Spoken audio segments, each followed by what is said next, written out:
கர்த்தருடைய நாமத்திற்கு மகிமை உண்டாவதாக. சகோதர சகோதரிகளாக இருக்கிற நாம் தேவனுடைய அடிச்சுவடியிலே நாம் கடந்து போக வேண்டும். விசுவாசத்தில் உறுதியாக இருக்க வேண்டும். இந்த உலகத்திலே நாம் தாயின் வயிற்றிலே நாம் உருவாக்கப்பட்டது முதல் கொண்டு நம்மளோடு இருக்கிறார், நம்மளை நடத்தி வருகிறார். நாம் உருவானத்துக்கு முன்னவே அவர் நம்மளை தெரிந்து கொண்டிருக்கிறார். அப்படியான கர்த்தர் என்ன சொல்லுகிறார் பாருங்கள். இந்த உலகத்தில் நாம் இருப்பது முதல் கொண்டு நம்மளை பாதுகாக்கிறார். இந்த உலகத்திலே நம்மளை முற்றிலும் பாதுகாத்து கோழி கைசா எப்படியாக சிறப்புள் வைத்ததோ அந்த வண்ணமாகவே நம்மளை அரவணைத்து பாதுகாக்கிறார். இன்றைக்கும் அப்படித்தான் செய்கிறார். இன்றைக்கும் நம்மளை கைவிடுவதில்லை. இன்றைக்கும் அவர் நம்மளோடு இருக்கிறார், நம்மளுக்கு துணை செய்கிறார், நம்மளை பாதுகாக்கிறார், நம்மளை ஆசீர்வதிக்கிறார். இந்த உலகத்தில் இல்லாத ஐசுவாரியத்தையும் சௌந்தரியத்தையும் நமக்கு தந்திருக்கிறார். எல்லாத்தையும் நம்மளுக்கு கொடுத்திருக்கிறார். பாருங்கள், இதைவிட நாம் என்ன செய்ய போகிறோம்? நாம் ஏவனை ஏன் புகழ முடியாது? நம்மளுடைய ஆண்டவரை ஏன் புகழ முடியாது? ஏன் நன்றி செலுத்த முடியாது? அவரை நாம் மறந்து இருக்க முடியுமா? முடியாது, முடியாது. பெரிய சகோதர சகோதரிகளே, நான் ஒரு வசனத்தை படிக்கிறேன். கர்த்தர் எனக்கு செய்த நன்மை எல்லா உபகாரங்களுக்காகவும் அவருக்கு எண்ணத்தை நான் செலுத்துவேன். அவருக்கு நான் எண்ணத்தை செலுத்துவேன். உபகாரம், அவர் செய்த உபகாரத்துக்காக நான் எண்ணத்தை செலுத்துவேன். அதுதான் சொல்லப்படுகிறது. அவர் செய்த அப்படி செய்திருக்கார். கர்த்தர் எனக்கு செய்த நன்மை எல்லா உபகாரங்களுக்காகவும் அவருக்கு நான் என்ன செய்வேன்? கர்த்தர் செய்த உபகாரங்களுக்காக நான் என்ன செய்வேன்? என்ன செலுத்துவேன் அப்படின்னு பார்க்கணும். அவருக்கு நாம் என்ன செலுத்த முடியும்? நாம் அவருக்கு என்னத்தை செய்ய முடியும்? ஒன்றுமே செய்ய முடியாது பிரியமானவர்களே. நாம் அவருக்கு நம்மளுடைய ஆவி ஆத்மா சரீரத்தை முழுவதும் நாம் ஒப்பு கொடுக்கும் போது தான் அவர் நம்மளோடு இருக்கிறார், நம்மளை நடத்தி வருகிறார். நம்மளுடைய குடும்பம், நம்மளுடைய பிள்ளைகள், நம்மளுடைய ஆயுசையும் அவர் பாதுகாக்கிறார். நம்மளுடைய ஆயுசை கூட்டி கொடுக்கிறார். கர்த்தர் அநேக காரியத்தில் நமக்கு துணையாக இருக்கிறார். இந்த உலகத்தில் எவ்வளவு உபத்திரியம் வந்தாலும் சரி, எவ்வளவு பாடுகள் வந்தாலும் சரி, என்ன வந்தாலும் சரி, இதையெல்லாம் ஜெயித்து நம்மளோடு இருக்கிறார். அவரை நாம் இன்றைக்கு நாம் ஏற்றுக்கொண்டு அதன்படி நடக்கும்போது தான் நம்மளுக்கு அளவில்லாத ஆசீர்வாதத்தை வைத்திருக்கிறார். அந்த ஆசீர்வாதம் நமக்கு தேவை. அவர் கொடுத்திருக்கிற வரங்கள் நமக்கு தேவை. அவர் கொடுக்கிற ஒவ்வொரு நாளும் அவருடைய ஆலோசனைகள் நமக்கு தேவை. இதையெல்லாம் பெற்றுக்கொள்ளும் போது அவர் நம்மளை ஆசீர்வதிக்கிறவராக இருக்கிறார். பிரியமானவர்களே, இன்றைக்கு நாம் ஏன் பயந்து கொண்டிருக்க வேண்டும்? நாம் ஏன் துயண்டு கொண்டிருக்க வேண்டும்? ஏன் நாம் சோதனையில் அகப்பட வேண்டும்? ஒன்றும் வேண்டாம். கர்த்தர் நம்மளோடு இருக்கிறார். பாருங்கள், ஏனென்றால் அவர் 2000 வருஷத்துக்கு முன்பாக இந்த உலகத்திலே வந்தார் என்று பார்க்கிறோம். அவர் நமக்காக வந்து என்ன செய்தார்?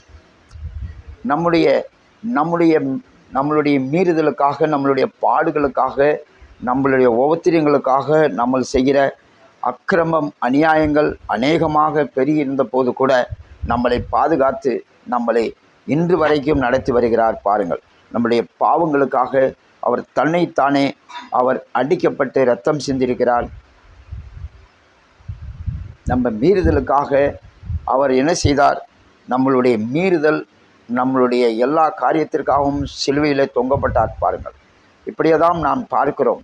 இன்றைக்கு நாம் எல்லாத்தையும் விட்டுவிட்டு நாம் இப்படியாக இந்த உலக பிரகாரம் நடக்கும்போது கர்த்தர் நம்மளோடு நம்மளை எப்படி வேதனைப்படுத்துவார், நம்ம எவ்வளவு துக்கப்படுவார். பாருங்கள், என் பிள்ளைகள் என்னை விட்டு விலகி போகிறார்களே என்று. இந்த உலகத்தில் எல்லா ஜாதிகளுக்காகவும் கர்த்தர் இந்த உலகத்தில் வந்தார். அவர் இவ்வளவாய் அன்பு கூர்ந்தார். பாருங்கள், பிதாவானவர் இவ்வளவாய் அன்பு கூர்ந்தார். சொந்த குமாரன் இந்த உலகத்தில் அனுப்பினார். அவர் மூலமாக நமக்கு பாவம் மன்னிப்பு வேண்டும். அவர் மூலமாக நமக்கு விடுதலை வேண்டும். அவர் மூலமாக நமக்கு எல்லா விதமான பாடுகள் கஷ்டத்திலிருந்து நம்மளுக்கு விடுதலை வேண்டும் என்பதற்காக சொந்த குமாரனை இந்த உலகத்திலே அவர் நமக்காக அடிக்கப்பட்டார், நொறுக்கப்பட்டார், நமக்காக சித்திரவதைகளை அனுபவித்தார். இரத்தம் சிந்தினார் பாருங்கள்.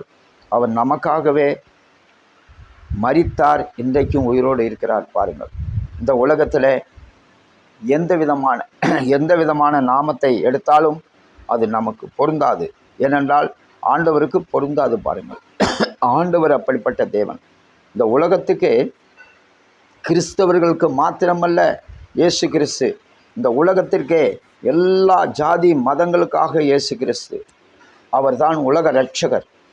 அவரை நாம் ஏற்றுக்கொள்ளும் போதே இந்த உலகத்தில் அவரை ஏற்றுக்கொள்ளும் போது நம்மளுக்கு எல்லாத்தையும் சாதகமாக மாற்றி கொடுக்கிறார்.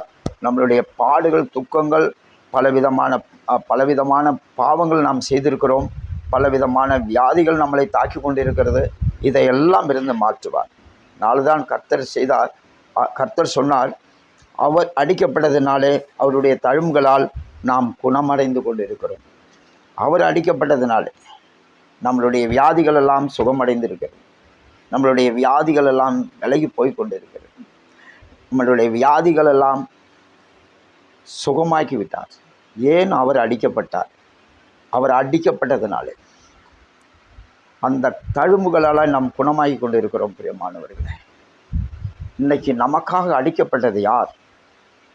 நமக்காக வேதனைப்பட்டது யார்? நமக்காக சித்திரவதைகளை அனுபவித்தது யார்?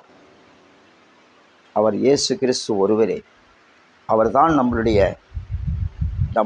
பாடுகளுக்காக, மீறுதலுக்காக, நம்மளுடைய எல்லா உபத்திரத்துக்காகவும் அவர் அடிக்கப்பட்டார், உதைக்கப்பட்டார், சிதைக்கப்பட்டார் பாருங்கள். இன்றைக்கு நமக்காகவே மரித்து இன்னைக்கும் உயிரோடு இருக்கிறார். உலக பிதாவாக இருக்கிறார். அவரை நாம் ஏற்றுக்கொள்ளாமல் என்ன செய்ய முடியும்? அவர் செய்த உபகாரங்கள் இவ்வளவு. நாம் அவருக்கு எப்படி நன்றி சொல்லாமல் இருக்க முடியும்? அவர் செய்த இவ்வளவு, கர்த்தர் எனக்கு செய்த எல்லா உபகாரங்களுக்காகவும் அவருக்கு எண்ணத்தை நான் செலுத்துவேன். பாருங்கள், எண்ணத்தை நாம் செலுத்த முடியும் அவருக்கு? இந்த உலகத்தில் எதுவும் கொடுக்க முடியுமா நம்மளால்? அவர் என்ன சொல்லுகிறார் பாருங்கள், மகளே உன் இருதயத்தை என்னிடம் தா, மகனே உன் இருதயத்தை என்னிடத்தில் கொடு அப்படின்னு தான் சொல்லுகிறார். அதுதான் இந்த இருதயத்தை கேட்குறார். பிரியமானவர்களே, நம்மளுடைய சரீரம் அவருடையது. இந்த சரீரத்தை இந்த சரீரம் தேவனுடைய ஆலயம். இந்த ஆலயத்தை ஒருவன் கெடுத்தானால் நான் அவனை கெடுப்பேன். தேவனுடைய ஆலயம் பரிசுத்தமாக இருக்கிறது, அது நீங்களே என்று சொல்லுகிறார். அதனாலே இந்த இருதயத்தை அவர் வாஞ்சிக்கிறார், நம்மளுடைய இருதயத்தை கேட்கிறார். அவர் இந்த சரீரத்தில் வருவதற்கு நாம் தான் தேவனுடைய ஆலயம். நாம் தான் தேவனை, நம்மளுடைய இருதயம் அவருக்கு சொந்தம். நம்மளுடைய எல்லா காரியம் எல்லாமே அவருக்கு சொந்தம். நாம் நமக்கு அல்ல. பவுல் சொல்லுகிறார், இயேசு என்னில் இருக்கிறார், நான் அல்ல, இயேசுவே எனக்குள் இருக்கிறார் அப்படின்னு. அதே போல் நாமளும் ஒவ்வொரு நாளும் நாம் அவரோடு கடந்து செல்வோம், அவருடைய வழிகளில் நடந்து கொள்வோம். அவர் நமக்காக எல்லாத்தையும் செய்து முடிப்பார். பிரியமானவர்களே, கஷ்டப்பட வேண்டியது அவசியமில்லை. இந்த உலகத்தில் நோய்களினால், பாடுகளினால், பல பிரச்சனையினால் வேதனைப்பட வேண்டிய அவசியமே இல்லை. கர்த்தர் நம்மளோடு இருக்கிறார், நம்மளை பாதுகாக்கிறார். நாம் ஜெபிப்போம்.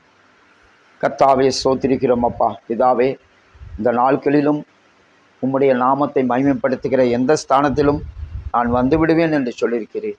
ஆண்டவரே, இப்படியாக நாங்கள் ஜெபிக்கிறோம். ஆண்டவரே, எங்களுக்காக நாங்கள் என்னத்தை செய்ய முடியும்? ஆண்டவரே, உமக்கு ஒன்று செய்ய முடியாது தகப்பனே.